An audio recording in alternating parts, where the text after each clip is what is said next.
c'est pour les ados. Mais c'est intéressant quand même, ça peut être un style, le style un peu fanzine, donc magazine un peu artisanal. Et c'est vraiment l'impression qu'on a ici avec la découpe, comme si on avait découpé au ciseau, sauf que ça a été certainement fait dans Photoshop, la découpe comme ça, ou dans InDesign d'ailleurs.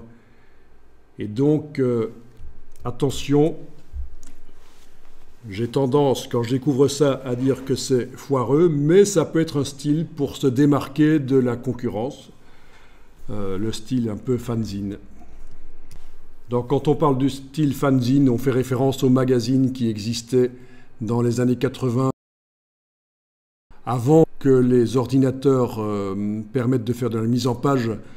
On faisait des découpes de photos, on tapait sur une machine à écrire, on découpait ce qu'on avait tapé, on arrangeait ça sur du papier, sur des pages, on photocopiait.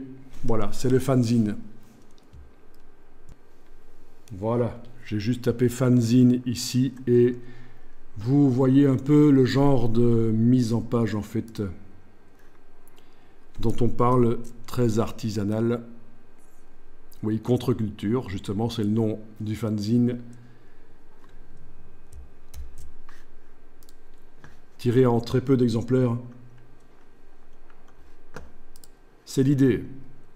Et donc, de nos jours, on peut essayer de recréer ça dans InDesign pour se démarquer. C'est un genre de mise en page qui existe.